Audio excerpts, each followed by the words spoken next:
Hello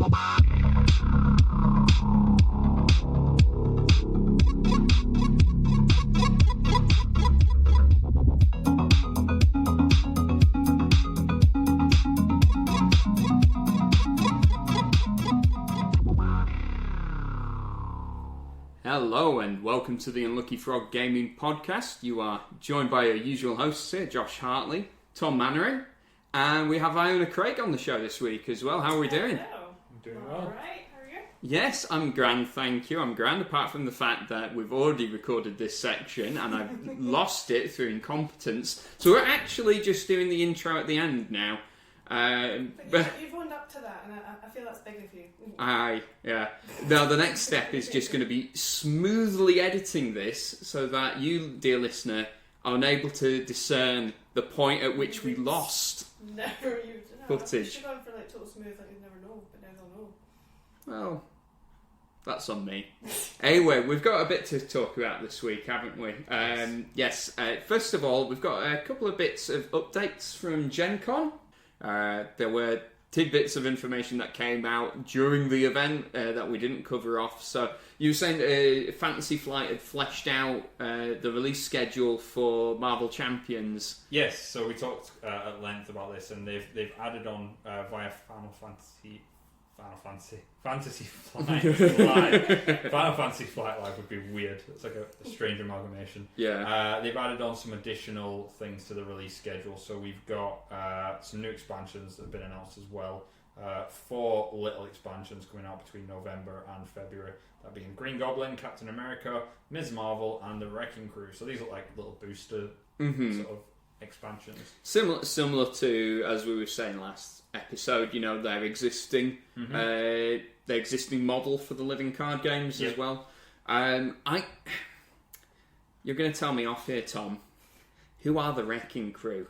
So the Wrecking Crew are a bunch of criminals. They're basically low-grade thugs, but they get their hands on, if I remember rightly, magical wrecking instruments. So like a magical crowbar, a magical demolition ball. What does a magical crowbar do that's different from It an makes average crowbar? Makes you super strong. Okay. Right. And there are 4 of them, if memory serves, in the original lineup. It's been a while. Who are the antagonists for? I can't remember, Josh. They kind of sound like Fantastic Four. I don't think they are, but I could be wrong about that. I've got a funny feeling they're Avengers originally, but don't quote me on it. It's been a long time since I've looked into the Wrecking Crew. Okay. I will research afterwards. Yes. Obviously, I recognise the other 3 though. Yeah. So that's cool. It would be good to see Captain America. Like that's kind of a no-brainer. I saw that one coming. Yeah. Yeah. Green Goblin is a major antagonist for Spider-Man as well. So yeah. Yeah. It's a good lineup. The Wrecking Crew is a bit out of left field so early, but hey ho. Yeah, I mean, it's probably good to mix it up at this stage of the schedule rather than like releasing all the big hits like early on, and then you're getting to your really obscure stuff like towards the end. It's like a band set list. They always do kind of the D sides and the B sides and all that lot early on, and then bring out the big guns towards the end. Yeah, so you don't wander off. Exactly. So, as well as that, Games Workshop announced a new starter set for Kill Team as well. So, what are we seeing in that one? Mainly the same stuff that was in the first one. Shocking. So it's the same rulebook, the same tactics cards and things. There's a new board, but it looks very similar to the original board, so I don't know if that's different or not. Okay. But we are getting Space Wolves and Tau and different terrain to the terrain that was in the first Kill Team. So this one looks more industrial, more in line with sort of the Necromunda style. Okay. And the is it the? Armageddon. I was just about to say, is it the terrain that they had in Shadow War? It is, yeah. Yeah. Cool. It's that kind of industrial piping and catwalks. I love that word. Catwalks. Yeah. It's just How often do you get to say it? Very rarely. Yeah, hence why you enjoy saying it. You relish saying talking about catwalks. You probably get to say it more if you work in the fashion industry. But... I dare say so. Yeah. To clarify, when we're talking about catwalks in the context of not like a fashion catwalk, these are industrial walkways. Yes, basically. So. Yeah, are you surprised that they're doing a new starter set? No, I'm surprised they're doing it so soon. Yeah. I'm a little disappointed because there was a rumour flying around. It was an outlandish rumour. Like, I saw it and I thought, that'll never happen, but that'd be cool if they did do it. And that was that they were going to use it as a means of introducing some new Sisters of Battle sculpts. Okay. And having a Sisters kill team versus, say, a Demons kill team. That's interesting. Yeah. But that's obviously not happening. So I think Sisters are a bit niche for a kill team. They are coming out with new Sisters. No, I know, but I think to have them in a starter set... Yeah, that's fair. Although you could probably say the same with Tower a bit niche as well. They had a video game based on Tau as well, didn't they? Firewire. Firewire. Was it any good? The PlayStation 2. Yeah. Did you play it? Yeah, of course I did. Yeah. Was it good? No, I have a weird knowledge of it from nowhere. It's a legit question. It was average. Okay. It was a novelty at the time because there weren't a lot of 40k first-person shooters back then. Mm-hmm. There still aren't a lot of 40k first-person shooters, but there are more now. I enjoyed it. Cool. Most I can say on it. All right, there we go. Moving on. I think the big bit of news that we were going to discuss today didn't come out of Gen Con. This is a lawsuit that's been filed by a Mr. Wil Wheaton. I know I'm doing the Family Guy joke, but I'll stop that. Cool whip. Cool whip. Mr. Wil Wheaton is suing the now owners of Geek and Sundry, Legendary. Mm-hmm. So you've followed this story a little bit. I have. Tom, what can you tell us about what's been going on? So Wil Wheaton, during his tenure at Geek and Sundry, did tabletop, as I'm sure a lot of our listeners know.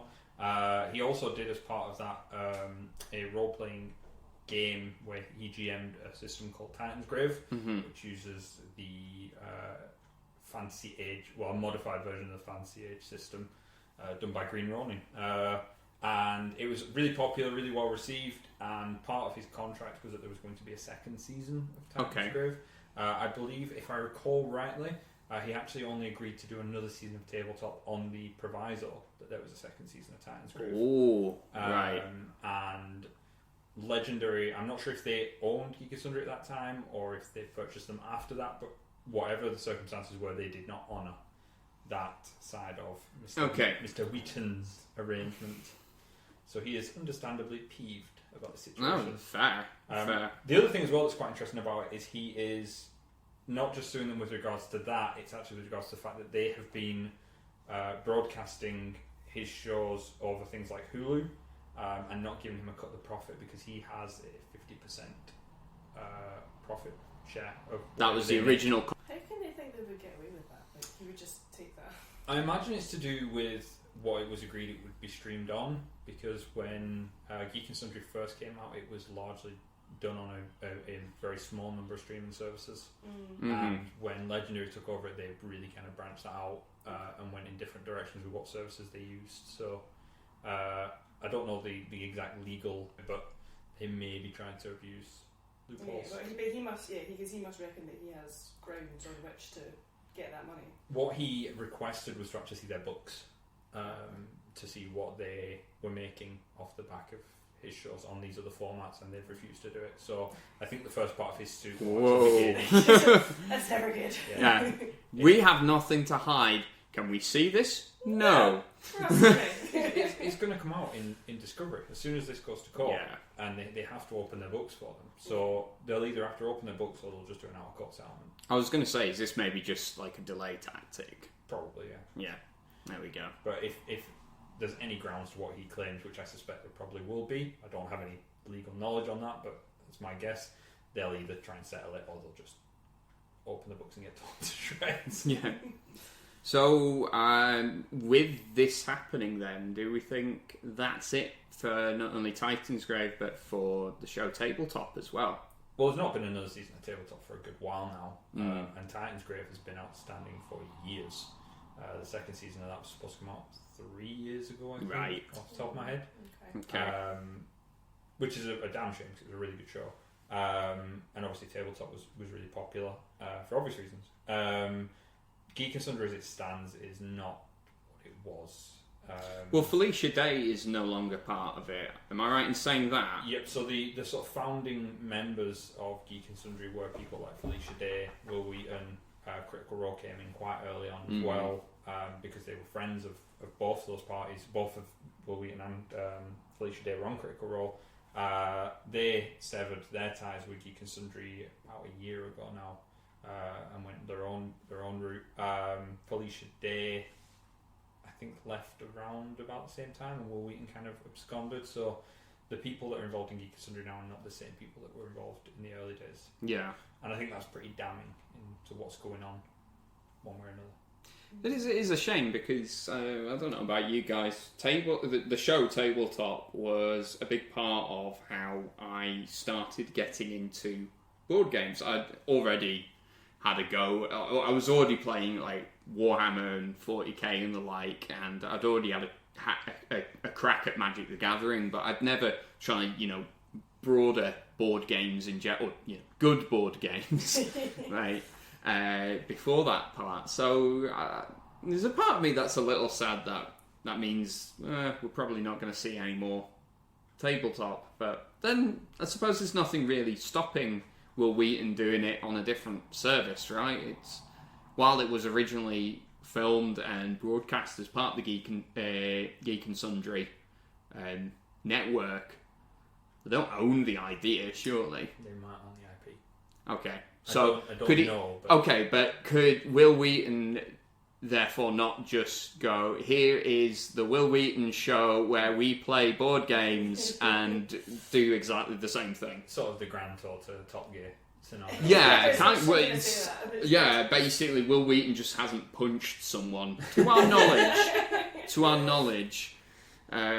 Yeah, I think that's potentially viable. I think unfortunately Titan's Grave's a different story, because if they do have the IP tied up in Geek and Sundry for that, you can't really run, here's a very similar role-playing game that's definitely not the same as that other one. Definitely not. That uses the same system and all this. And it's a real shame, actually, because not only did he run Titan's Grave as an RPG on there, he actually worked with Green Ronin to produce it as an RPG system.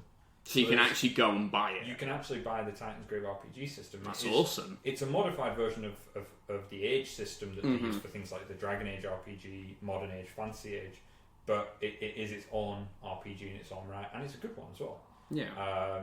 And he had loads of really cool guests on it as well. He had Yuri Lowenthal, I think it is, I can never pronounce his last name, who does the voice for Spider-Man in the computer games. Ah, there you go. Neat.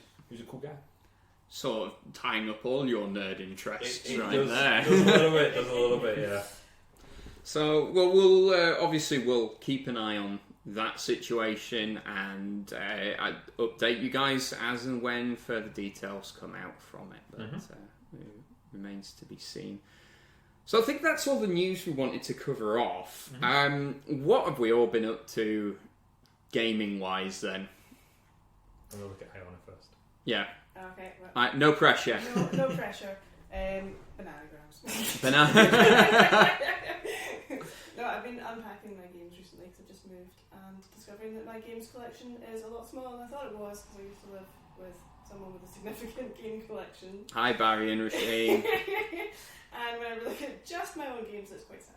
Okay. What are you planning to add then? Ooh, that's a good question. Open to suggestions.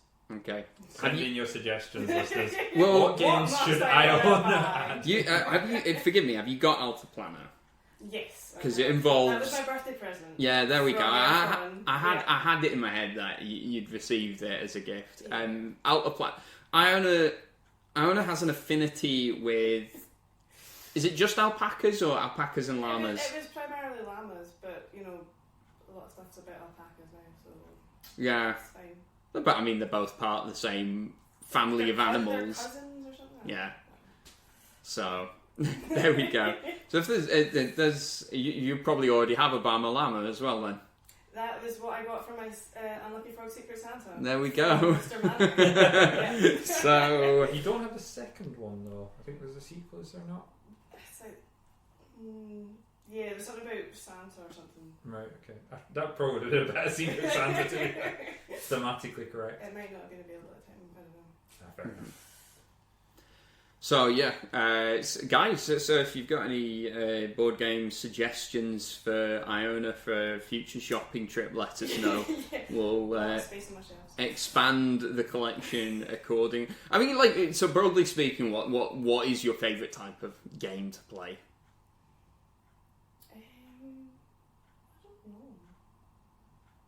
I don't know if like the sort of simpler ones. No, but there is like you don't want to play like a heavy Euro game or like No, Twilight Imperium No, every single session, do you?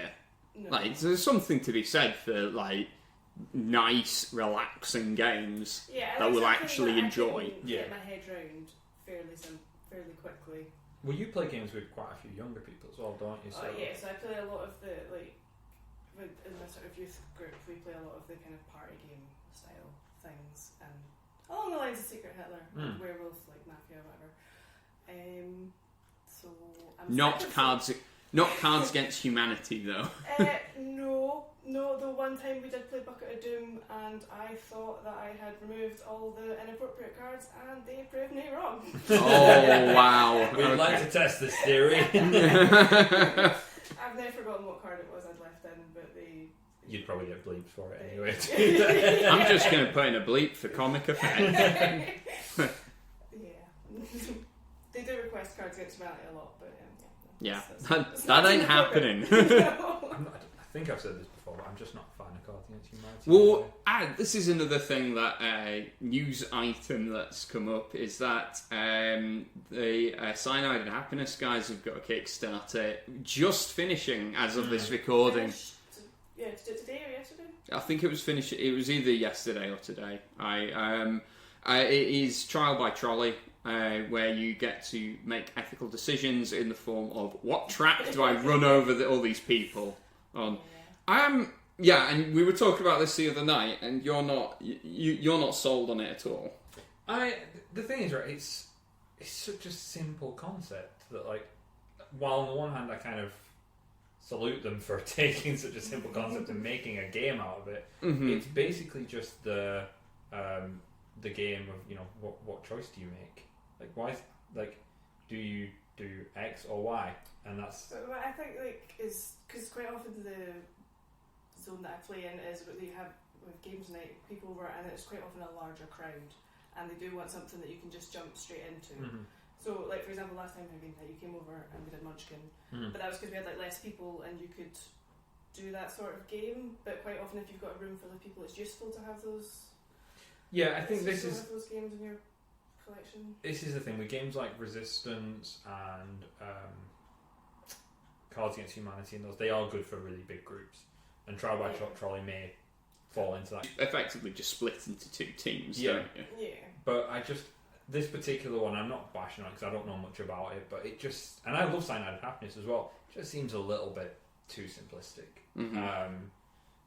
It's me being a bit of a grognard, I think. Maybe though, like for a game like that, the appeal doesn't lie within the game itself. It's more like the sort of chat that will form around the game. Sure, Like, I suppose that's a factor. But I mean, it's been massively successful on Kickstarter. Surprise, surprise. Shows how wrong I am. Because money evidently talks. With it, Tom. Yeah. I'm not down with the kids. There we go. And that's proof right there, right? Yeah. So, what else? What have you been up to gaming wise lately? Doing it all with you. I know. I'm asking on behalf. I'm being a host here. I'm asking on behalf of actually, Mr. and Mrs. Listener. He's trying to find out if you've been gaming on the side. Secret games. I haven't. True to Josh. Told you before, my heart lies with you. Damn it, it's weird now. It's always weird. So I played Kill Team on Monday with Dave. So Dave played our Kill Team campaign. So I played one of the NPC teams that he's facing. So I used Gene Stealer Aberrants, which are like big hulking Gene Stealers with like gigantic power mauls and picks and things. Yeah, kind of like industrial workers that have a bit done with the Imperium and also Oh, they've joined a cult. No, these are actually, they're born into the cult. And they're like mutated into these big hulking sort of dumb servile creatures. Oh. Servile a word? Did I make that up? That is a word.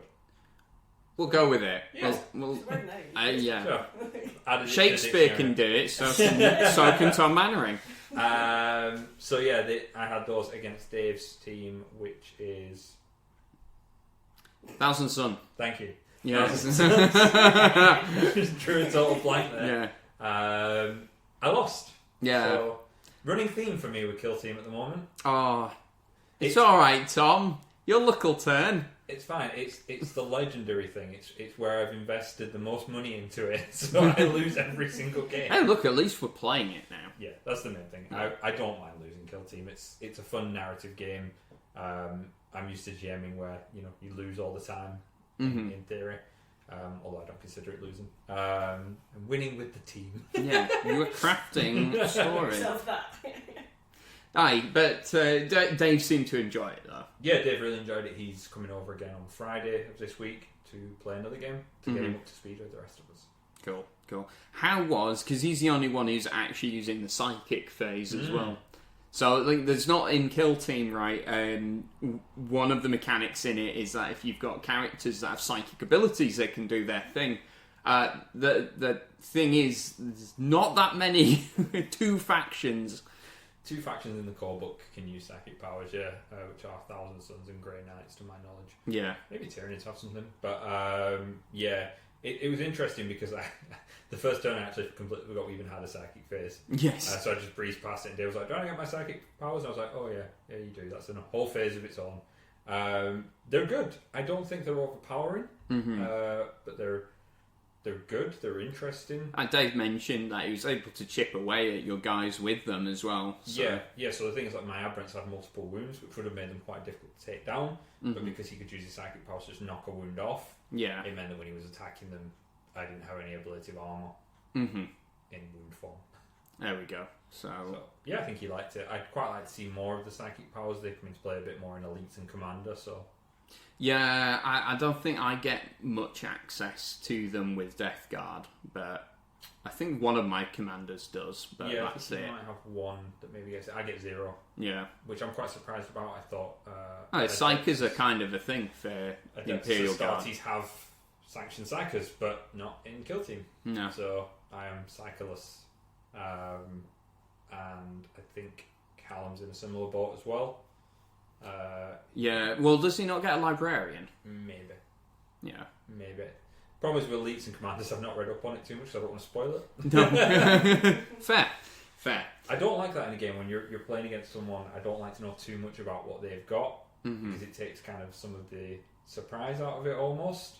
Because you're not. So you won't do like research on your opponent. No. This is where Josh, did you admit that you read up on everyone? I haven't read up on everyone, but like certainly when I took Magic the Gathering more seriously and I was actually having a crack at the tournaments on that, I would make myself familiar with the popular decks. Yeah, what might come up again. Yeah. So I don't know. People might do that on a more casual basis as well. I think it depends on what your intention is. Like, for example, there you're talking about sort of a tournament scene where you go in with the intention to win. Whether or not you do win is a different factor. But I think because we're playing Kill Team and more of a narrative and a fun thing, for me it is, and especially because I'm playing Guard, who are historically underinformed, shall we say. Okay. They study largely propaganda supplied by the Imperium. Yes. Says, do not fear the Gene Stealer. Yeah, the other Gene Stealer is much stronger than me. So, yeah, I think for me, from a narrative standpoint, it almost makes sense not to know more about it. Fair. But just as a player as well, I quite like being surprised by what people can do. Okay. Whereas if I've got a game and read what every single character can do and what every single monster does, it's just not appealing because then I have no surprise. There we are. Personal preference. So that's where we're at with the Kill Team campaign. The other thing to update you all on is our Pathfinder campaign as well. We're still in this bloody university. I love that Iona's just sitting here staring blankly as we talk about all the things we've done together. I'm sorry. To tell me about this university you're stuck in, George. It's an academy. Academy, Oh, the same okay. difference, right? Like, It's not the same difference. okay. All right, GM. It's not a GM thing, it's a language thing. The academy that we're stuck in. So we beat the aboleth that we found in the basement, and then we've come across a cat person thing. It's a Rakshasa. You never told us in game it was a Rakshasa, though. No, because nobody passed the knowledge test to know what it was. So it was a very...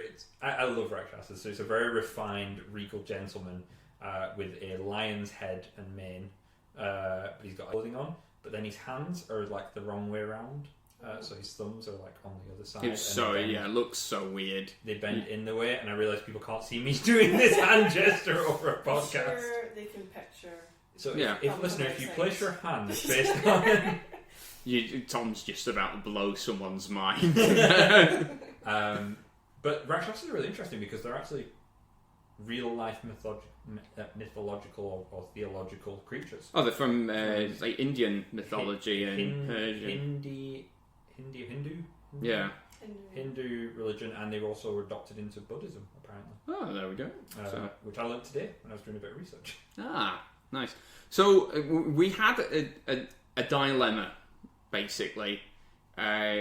We were offered by this creature, if you let me go and let me take all of this cool stuff that I've stolen, we're fine. How much cool stuff are we talking? Like, Well, this was a big unknown quantity. We didn't know what this creature had taken, and ultimately we ended up fighting him. And the reason is the rest of the party were concerned that he would become a bigger threat later down the road if we let him get away now. okay. Me and my character were arguing the case of, well, we're just going to have to fight him then anyway, so why don't we just see if he sticks to his word? And then it's a fight that we don't have. We were very lucky, to be fair, as well. In how the combat went. Yes. You were incredibly lucky. Yeah, 2 of our guys nearly died, and if Ewan's character didn't get off... Phantasmal Killer is basically a spell that just one-shot kills anything, but you have to pass a load of tests. It's incredibly difficult. So he used Phantasmal Killer, which basically means the target sees like their worst fears coming towards them and has a heart attack. So it's the clown, like in spell form. Yeah. But in order to get it off, you have to cast a spell. So it's a high level spell. So he casts the spell. He has to overcome what's called spell resistance on the Rakshasa, which is basically it resisting the magic inherently, which is not easy. He passed that. Then the Rakshasa has to make a will save, which it's very good at, to disbelieve it, to see that it's an illusion. It failed that by 1. And then it has to make a fortitude save to resist the heart attack, and it failed that as well. So Ewan had to get a dice roll over a high number, and then it had to fail to fairly easy to pass tests. And all of that happened. Yeah. So it had a heart attack. Right, okay, yep. So ultimately we were successful, Yes. but I don't know. Worse for wear. Significantly, yeah. This is something I always think you don't have to fight every single fight, and if you don't have to do it, then why do it? Yes, we've got some cool loot out of it. Specifically, he has a headband that. Tom, you describe it because I got it wrong earlier. It is an elaborate golden headband that shoots a searing light, which is essentially a fine beam of sunlight. Mm-hmm. It nukes something, basically. And indeed, that's why Tharic nearly died, because he got shot with that. He got shot with that. Yeah, he took a searing light to the spine. Yeah. Ow. Ideal. So, I don't know. And it's something that in character we'll discuss at next session as well, because I know Orlan will have a tiny bit of an axe to grind, given that 2 people nearly died, and he said... I mean, it's weird, because Krovax and Tharic were both bleeding out on the floor. Had that Phantasmal Killer not gone off the way it had, I don't know you would have walked away from that. No. Anybody. Escape plans or otherwise, they are... you not just had a Rakshasa, but you had his minions, which were Zil, which have proved difficult very for tricky. us, Yeah. for you guys today, which is why I was quite surprised you picked the fight to begin with. Josh is like, no, don't No. say you. I didn't pick no fight. No, The fight. no. To be fair though, I did go with the consensus. Like I could have stomped my feet and just insisted no, but I did say okay, right. Are you sure you want to do this? And then, In fairness, That though, is an elaborate headband. yeah, Orland's insistence to get things has not paid off in the past. You've been trying to get a group name for literally 50 sessions as of the next session. yeah. I know we've hit our half centenary. Yes. So that's an achievement. That's a massive achievement. 50 sessions is impressive, and that's just this campaign. Yeah, aye. We've been doing this for years. Seasoned veterans. Yeah, that's a polite way of saying old, right? Seasoned veterans. Yeah, seasoned veterans. Older and wiser? Yeah. Certainly Definitely older. Definitely older. Wiser. We'll see. We'll see. We still need to pick up Warhammer Fantasy again at some point as well. We do. I mean, there are intervening factors at the moment that are going against that, being Tabletop Scotland, crossover scenario, babies. Yes, all of these things contributing. Yeah, Not babies plural, actually. yeah, just a baby. Singular baby. Yeah. Well, I mean, maybe there are babies plural. Maybe there are babies scheming against us at this very moment. Well, like some sort of bloody Legion of Doom of babies scheming against the Unlucky Frog Gaming podcast. More of an Illuminati, but sort of That's- boss baby. But God, this is a real. I've never seen Boss Baby. neither have I, but the core concept seemed pretty obvious. That's fair. That's fair. Okay, so that's a possibility you've introduced to me now, Tom, and that's going to haunt my dreams. That's part So- of the Unlucky Frog meta narrative that's sort of Yeah. going on now. Back to my original point, we do. Hopefully, at some point, we'll pick up Warhammer Fantasy because that was your first proper foray into role-playing. RPGs, yeah. Yeah. Yes, indeed. We only played 2 sessions of it. We did record it, although it hasn't been released to the general public yet. But I really enjoyed playing my character, and Yeah. No, I mean, as a first time, how did you find it? Was it difficult for you to get into, or? I was completely lost with all the numbers, I'm not going to lie about that. Whoever was next to me had the job of figuring out my rules and what that. But I enjoyed the narrative. Yeah. And playing alongside with everyone else. I think like, for me that's like the main body of RPGs anyway, right? The sort of the system that you're in and the numbers side of it is almost like secondary. I know some people love just rolling dice and doing combats, and that's all well and good if that's what you're into. That's what you're into. But for me, I much prefer like taking on a character and creating a narrative with other people.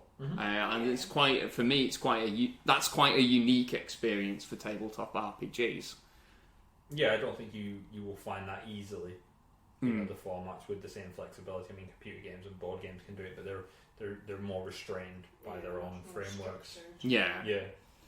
So and there's plenty of GMs who will actually do all the dice rolling for their players, and it's all behind a curtain. But you're not a fan of that. I've never seen this. Like, this is. I have played so many RPGs, and if a DM went to roll a dice for me, I would flip my. No, but that's but the reason you would is that you are an experienced RPG player, Yes. right? And you know what you're doing. Yeah. Specifically, I'm thinking of Harmontown and Spencer on Harmontown. At the end of that podcast, they do a little session, or they often do a little session of either D&D or Pathfinder or whatever rule set they're using. And the GM, Spencer Crittenden, he does all the dice rolling for all the other, all the player characters. I think I'm okay with the GM rolling some dice. If you want a secret dice roll and things like that, it's appropriate. Although even then, I tend to trust my players not to metagame, sometimes to my chagrin. But We don't metagame that much. I wasn't pointing fingers, but weird that you got defensive there. Can't win. But I think for me, rolling dice for all my players, I'd be exhausted. Yeah, it's a lot of mental. I don't understand what that would add. I appreciate help with figuring out what I do with what I've rolled. I think you would be almost removing a level of agency because although the player doesn't control their dice roll. No, but you feel like you do. Yeah, I mean, how many players get invested in their dice as well? Yeah. I mean, you went out and bought a set of dice specifically for Warhammer. Yeah. Button from the Crafting Jones, by the way. Just there we go. Plug there. Yeah. And I'm the same. Like, I have character-specific dice. I will be like, I am playing my druid. Time to get out my green and brown dice to represent my druid.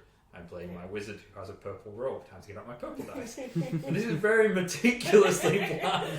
And to the point that I went to a session once with a character, didn't have the right dice, I took the wrong dice bag, and was distraught for the entire game at having to use the wrong dice. Were you just completely off? I just felt so dirty. I was like, these are not my dice. This is a facet of your OCD I've never experienced. Yeah, so what dice do you use when you're GMing? So for your game, I have separate dice to the other campaign. Seriously? Wow. Yes, so your dice, I use the Pathfinder Kingmaker set. Okay. Because you use the Kingmaker mechanics. Yeah, okay. So you use Kingdom Building. For the other campaign, Age's End, I use a kind of purpley black dice, which I think are quite thematic for the kind of horror, cosmic horror element of that campaign. Sure. And then when I'm GMing just miscellaneous, I have a miscellaneous dice bag that I will use. Okay, then. As appropriate. So I just take out I just use the same dice all the time. Like, apart from, I've been told not to use the Unlucky Frog Gaming podcast dice for when we are playing Kill Team. And why is that? There is a rumour, a theory, malicious slander campaign. a casual observation that they roll sixes quite a lot. I can dispute that.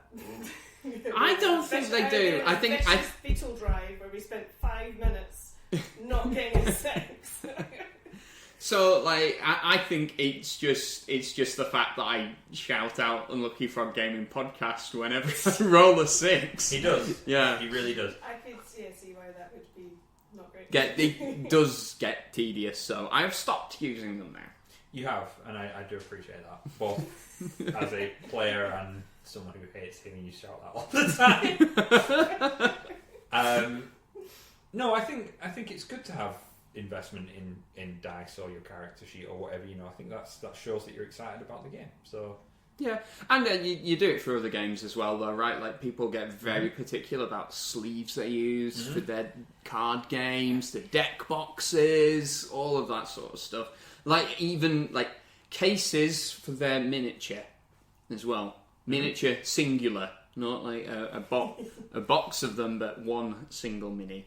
Yep, I think I am quite OCD, I must admit, when it comes to certain organisations. Like, my Magic decks are all sleeved in corresponding colours. I use mats for each deck that correspond to the deck. I've always been one for kind of unity across themes. Just really tempted to mix up some of your dice now when you're We not looking. would not talk ever again. Good to know. So now we know that about Tom. We've all learned something, and we're not going to mess with your dice because we wouldn't want to upset you like that. Have you never noticed, like, if I roll a dice and it rolls under a sofa and I can't find it, I get like almost immediately distraught about. I have noticed that. Yeah, I didn't realise it was like because of a specific dice that you have to use. I thought it was just because it was a dice under a sofa. No, it's because it's part of the set that I need to be using in that scenario. It is literally an OCD element of, like, I have to have that set for that. All right. That situation. All right. I can respect that. I respect that. And judge me a little bit. No, not really. I mean, I have these sort of things as well. And on that note, we'll draw this episode to an end. So thank you very much, Iona and Tom, for coming on the show this week. My pleasure. And to you at home, thank you very much for listening. Until next time, take care. Bye.